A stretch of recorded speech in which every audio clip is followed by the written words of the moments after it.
శ్రీ గురుభ్యో నమ. హరి ఓం. ఇప్పుడు మనం చెప్పుకునేటువంటి అంశం ఏమిటి అంటే అండి, వైశాఖ బహుళ ఏకాదశి. దీనినే అపర ఏకాదశి అని అంటారు. ఈ అపర ఏకాదశి వ్రతాన్ని మనం ఏ విధంగా చేయాలి, ఈ ఏకాదశి నియమాలు ఏమిటి, ఏకాదశి చేయడం వల్ల ఫలితం ఏమిటి అనేది ఈ వీడియోలో అయితే మనం తెలుసుకుందాం.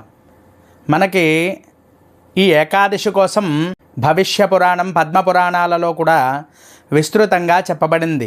శ్రీ మహావిష్ణువు యొక్క అనుగ్రహం పొందడానికి గొప్ప తిథి ఏది అంటే ఏకాదశి. ఈ ఏకాదశి వ్రతం చేయడం వల్ల బ్రహ్మహత్యాది దోషాలన్నీ కూడా తొలగిపోతాయి, మహాపాపాలన్నీ కూడా నశిస్తాయి, మోక్షం లభిస్తుంది అని చెప్పి చెప్పబడుతోంది. అంతేకాకుండా అశ్వమేధయాగం చేసినటువంటి ఫలితం కూడా లభిస్తుంది అని చెప్పి చెప్పబడుతోంది. పితృదోషాలు కూడా తొలగుతాయి. అంతేకాకుండా గంగా స్నానం చేసినటువంటి ఫలితం లభిస్తుంది అని చెప్పి చెప్పబడుతోంది. పురాణాలలో చెప్పిన ప్రకారం ఈ ఏకాదశి వ్రతం చేసినటువంటి ఏ మానవుడైనా సరే పాపాల నుంచి తొలగింపబడతాడు.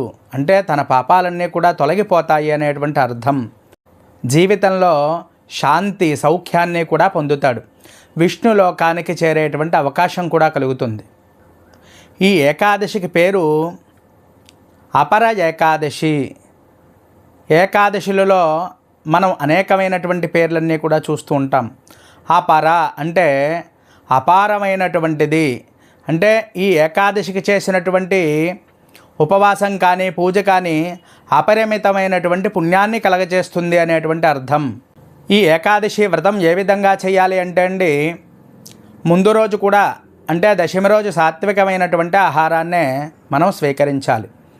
ఏకాదశి రోజు ఉదయాన్నే బ్రాహ్మీ ముహూర్తంలో లేచి వీలైన వారు నదికి వెళ్ళి స్నానం చేసి తరువాత తులసి దగ్గర ఒక దీపాన్ని పెట్టి తులసిని కూడా అర్చన చేసి తులసి దళాలు సేకరించి శ్రీ మహావిష్ణువు యొక్క ఫోటోని కానీ విగ్రహాన్ని కానీ ఏర్పాటు చేసుకుని దానికి పూజ చేయాలి. షోడశోపచార పూజ చేసుకుని ఆ రోజల్లా కూడా ఉపవాసం ఉండాలి. వారి యొక్క ఆరోగ్య పరిస్థితిని బట్టి చేయండి. ఎందువల్ల అంటే పాలు పళ్ళు ఇలాంటివి తీసుకుని ఉండడంలో తప్పులేదు కాబట్టి అలాంటివి స్వీకరించండి. ఉండగలిగిన వారు మామూలుగా ఉండండి. అంతేకాకుండా ఈరోజు చేసేటువంటి విష్ణు సహస్రనామం కానీ అలాగే భగవద్గీత కానీ పురుష సూక్తం కానీ ఇటువంటివి పారాయణ చేయడం, భగవద్గీత కానీ భాగవతం కానీ ఇలాంటివి చేయడం వల్ల విశేషమైనటువంటి ఫలితాలన్నీ కూడా కలుగుతాయి. ఇవేవి రానివారు ఎవరైనా ఉన్నట్లయితే ఓం నమో నారాయణాయ నారాయణాష్టాక్షరి మహామంత్రాన్ని తప్పక జపిస్తూ ఉండాలి. అంతేకాకుండా ఈ ఉపవాసం అయిన తర్వాత రాత్రి కూడా జాగరణ చేయడం చాలా అద్భుతమైనటువంటిది. అంటే చాలా మంచి మంచి ఫలితాలనేది కూడా కలగజేస్తుంది జాగరణ.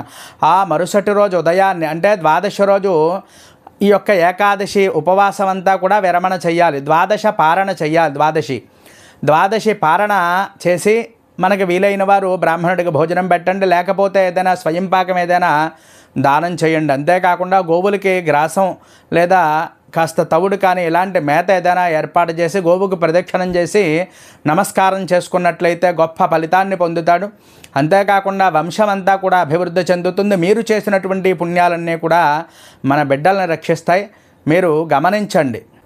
ఒకానొక సమయంలో పురాణాల ప్రకారం మహీధ్వజుడు అనేటువంటి ఓ మహారాజు ప్రేతాత్మగా మారి బలవన్మరణం వల్ల అడవిల్లో సంచరిస్తూ ఉండేవాడు.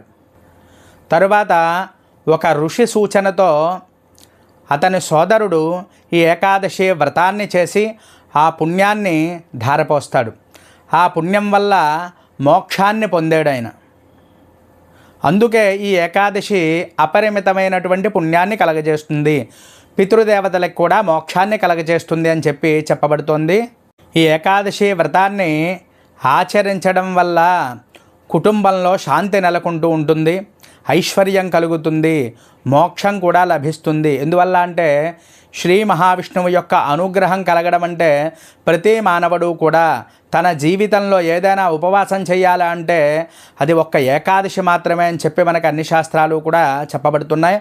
అందువల్లే ఏ ఉపవాసం చేసినా ఏ ఉపవాసం చెయ్యకపోయినా సరే ప్రతి మానవుడు కూడా ముఖ్యంగా గృహస్థులైతే ఈ ఏకాదశి వ్రతాన్ని ఖచ్చితంగా చెయ్యాలి అని చెప్పి మనకి పురాణాలన్నీ కూడా తెలియచేస్తున్నాయి.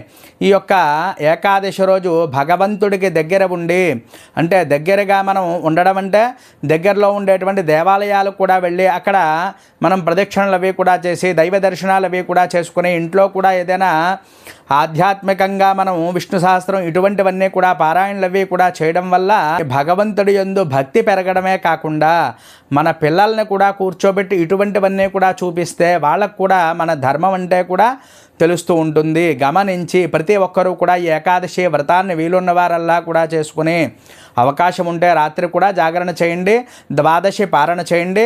మన యొక్క పిల్లలకు కూడా ఈ యొక్క ఏకాదశి వ్రతం కోసం ఖచ్చితంగా తెలియచేయండి.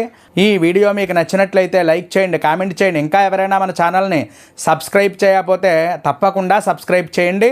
హరి ఓం తత్సతు. స్వస్తి.